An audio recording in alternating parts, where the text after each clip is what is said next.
So Danny, thanks for coming along today. As you know, at Street League we support young people into their next step, whether that's through work, further education or work experience. Growing up, were you always clear on your pathway into work? Well, first and foremost, Rob, I'd like to thank everybody at Street League Soccer, for inviting me along here today and sharing my life experiences.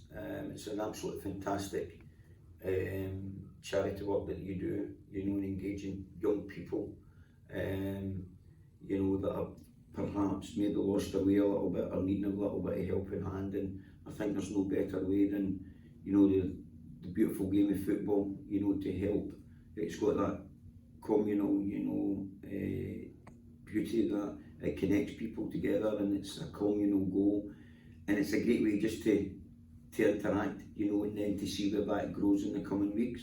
So it's great work that you guys do, and as to your first question, did I always know the path that I wanted to go down? Yes, I always dreamt about being a football player, and I still dream to this day about winning more cups and managing teams in big leagues, etc. It's just a passion that I've developed, for a very, very early age. How was your school experience? Did you leave with a lot of qualifications? Primary school, thoroughly enjoyed, the engagement. I loved, the playtime. I loved the football, the picking the teams before you went into the class and all that. The jackets for the goals. Yeah, playing on the concrete. That was a real teacher for the game in those days. And then obviously the secondary school, things began to get a little bit more serious, as you get a wee bit older. The football began to get a wee bit more serious and interesting. A few professional clubs, Hibs, Dundee, down at Arsenal a few times, also Luton. So there was a lot of interest there, and that probably distracted me a little bit, at secondary school, as you think, I've got a real chance here, you go and doing something. And up until second year in secondary school, I equipped myself very, very well academically. Geography, French. I was really into it. But once the football started to take over, and then I landed that contract at Hibernian Football Club, I still had a year to go to school, and I suffered a wee bit because I knew I was going to go into the football environment, and I regret that to this day, and I'm playing a wee bit of catch up on that, and so my advice there is, regardless of what you have, it can be taken away from you tomorrow, and I'll speak about that later on in my playing career and my coaching career. So you can't have too many qualifications, so anybody out there, if I could give you any message there, make sure that you stick in, and regardless of where you are at this minute in time, try and always be the best version that you can be. Brilliant advice. Did you have any jobs alongside playing football? No, I never ever had a paper round or anything, although I did help my good friend, actually my brother-in-law now, used to help him. He had a great paper run, so he did. In fact, when I actually became a young apprentice at Hibernian Football Club, he made more out of his paper run than I did at football. So he did, and but going on, you're dedicated to what you're doing. But then your family and that comes along, and you're trying to find that little bit more income, and that little bit more extra. There was always a sort of, football was always a nice way to make a living, but it didn't make you a fortune, and we all want the best things for our kids and our families. We all want to wear nice clothes, we all want to drive nice cars, etc., go on nice holidays. So extra income had to come from somewhere, and I remember when I ended up at Partick Thistle Football Club, and that was the first club that sort of went a wee bit of hybrid. They had some part-time football players and some full-time. So it left a little bit throughout the day, although the line of work that one of my friends had, he had a company that used to work with British Rail, and what they'd done was they would go in at night and they would clean the railway lines. So there was a few of us, myself, Sandy Stewart, Alan Moore, Scott McLean, all good players. So I used to get these guys, and the 4 years would go out maybe 2 to 3 nights, you know, maybe meet at 11 o'clock, and you'd be out for a couple of hours, you'd do the shift, and come back in, and you would maybe be at training, you know, the next morning or later on night in the evening.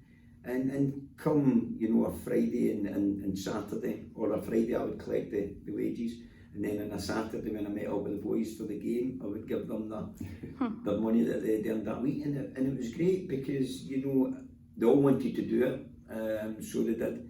And often, particularly when Sandy and Alan and I get together, we don't forget those stories, you know, some great laughs.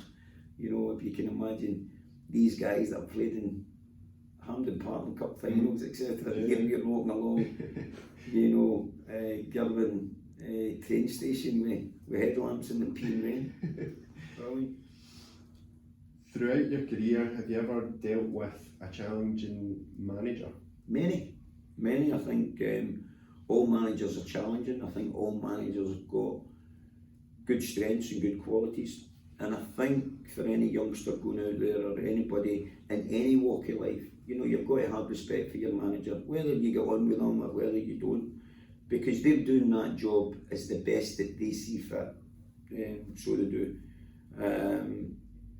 And the managers that always inspired me was the ones that led by example, you know, ones that inspired me, ones that I wanted to get out of bed every morning and come and work for, and enjoy being in their company and learning from them. And throughout my career, I would like to think that I've learnt from every manager and good coach while I've been under their care.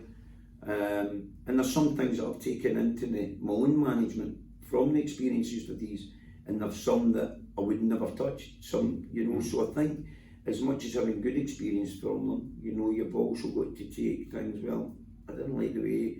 And I think when you go through that kind of experience, because you know how it makes you feel, anytime I'm in a conversation or one-to-one with players and that now, I always try and get my head round how's he feeling at this minute in time. And with your experience of being a player and what you've had to deal with, it does give you, you know, a good indication of where the conversation's going to go. Brilliant. What was the moment in your life that you thought, that's it, I've made it? That's a good one, Rob, because I never ever in my life ever thought that I've made it. I thought that I've had a good career and I've worked hard at everything that I've done. But I remember at the age of 14 lying on top of my mum and dad's bed, clear as day, lying on top of their bed, sun blaring in their bedroom window. And I just had this feeling, this urge, I'm going to be a football player. That was at the age of 14. And there was interest in clubs there, and that inspired me to go out and even work harder. And I don't mean just work hard when I went to my boys' clubs or to these clubs training. You know, I would constantly be out the side in my mum's garden, dad's garden, you know, and the side of their house became my best pal, you know, rattling that ball, and the patience that I had for my family to put up with that. You know, it really gave me a great work ethic and want to improve as an individual.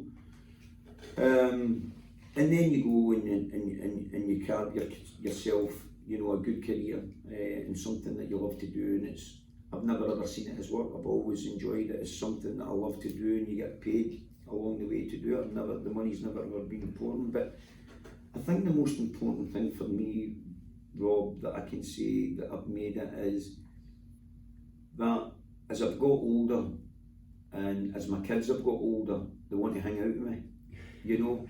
And I think you've made it when your kids are wanting that. And one of the coolest things that I've ever been called is dad, you know, and that is something that if you can bring your kids up to that level of when at the age of where I am now, and they still want to hit about with you and they're still keen to be in your company, then you've done something right. Yeah. Is there anything on your CV that would surprise people? I'm a big music fan. I play drums, so I do. Myself and my oldest son, we have a couple of kits, and you know, we batter away there, and you know, he's technically better than me. He reads music, he's got a gift for it, you know, he picks it up, he can play the piano. I dabble in the piano slightly. But you know, the drums is my sort of thing, and I've always fancied myself, you know. You always get that wee question, would you rather be a top football player, top tennis, top golfer? Mine's is a top drummer.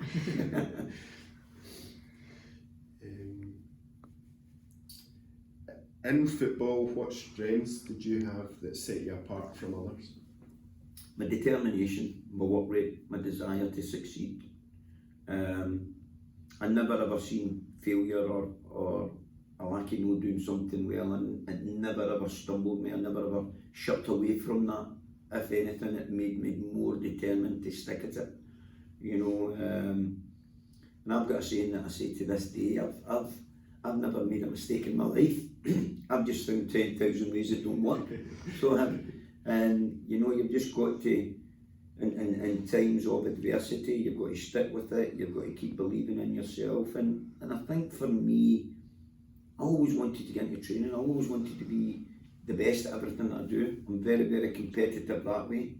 And that doesn't mean to say that if you were better than me, I was envious of you, but my standards would be to try and get to where you are or beyond you. And I think that's a testament to every player and manager that I've played with or played against. You know, I think to try and use those tools to try and be the best version that you can be. So if I had to sum that up in one word, it would probably be, you know, my resilience, you know, to keep going. Well, following on from that, who would you say was the best player you played with or against? I've been very fortunate to play with a lot of good players. And it was a St Mirren question and answer thing last week, and that came up, one of them, and there was some great players, you know, Steve Archibald. I managed to play one time in Alan Snedden's testimonial. I played 15 minutes with the great Kenny Dalglish, who was a boyhood hero of mine. That was a great thing. Growing up and playing in the company of John Collins, you know, John was a year or two older than myself, but we were at Hibernian at the same time.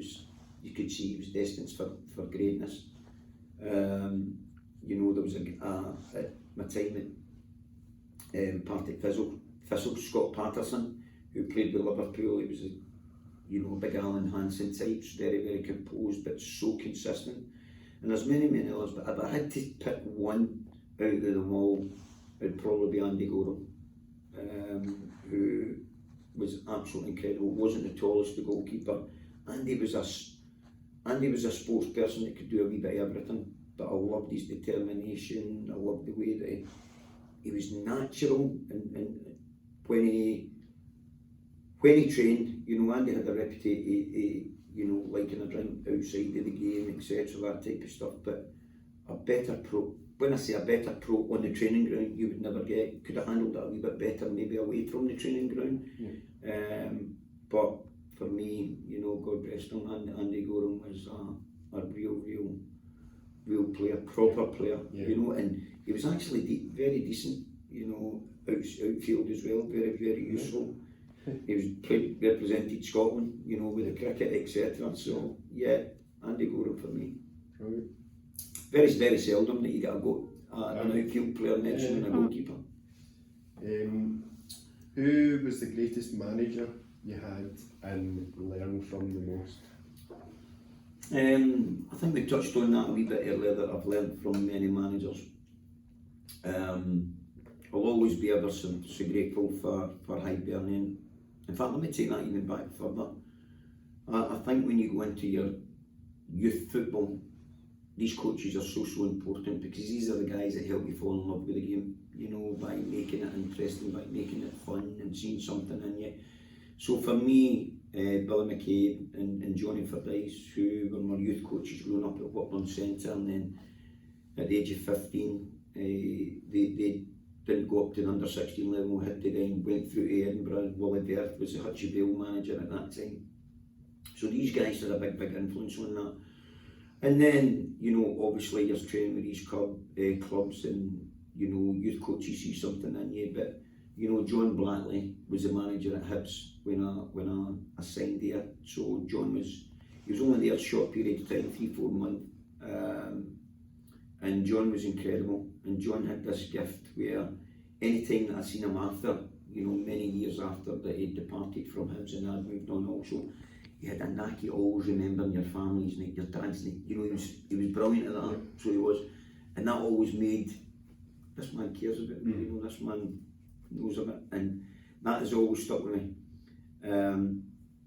Going to Alec Miller, I'll always be ever so grateful. Alec Miller was came in the back of John Blackley, and Alec was the man that gave me my debut. You know, you worked all those years as a kid, and at the age of 17 he gave me my debut against Greenock Morton, so he did. And you know, you think, gee, I've arrived here, but quickly do you realise that that's only the beginning. The hardest part now is staying in, you know, and you think you've reached the top of the summit, but you're actually hanging on with your fingertips, so you do a lot of work to go there. Went from then into Jimmy Nicholl. Jimmy Nicholl had unbelievable enthusiasm for the game. At the age of 39, 41, you know, he was the biggest kid in the training pitch. You know, he made it a joy to get in, and he was a fantastic storyteller. And then John Lambie for me. You know, John was very charismatic. You know, he could spot good players surrounded himself with good people. And one of the biggest things that I learned from John was his integrity, his honesty. You know, in the way that he would never ever hold a grudge. He would tell you exactly how it was. Yeah. But quickly, you know, within the same sentence, he could shoot you down in one sentence and pick you back up in the next. He was absolutely had a great gift for that. Yeah. Great. Lastly, what would you say is the best advice you could give a young person looking for work or further education? I think the best advice that I could give anybody looking for, you know, employment or further education is to always believe in yourself, is to always remain positive. You know, surround yourself with good people, always go out there and network, you know, and continue to, even when times in the face of challenges, you know, always remain positive and meet the challenges face on, and keep believing in yourself.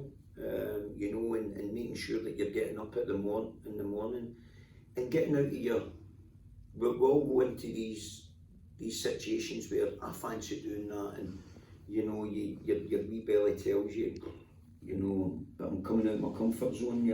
You know, every team talk that I still stand up and talk and address players, I still get that wee turn in the stomach, and that drives me. That drives me.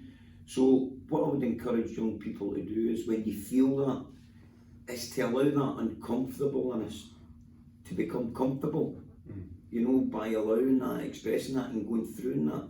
And that is just part of, you know, the way that the human body, I'm coming out of my comfort zones here, but it's a new challenge, and you're learning new things all the time, and becoming resilient to that, you know, will help you becoming uncomfortable, will help your comfortableness overcome your uncomfortableness, if that makes sense to you. Yeah.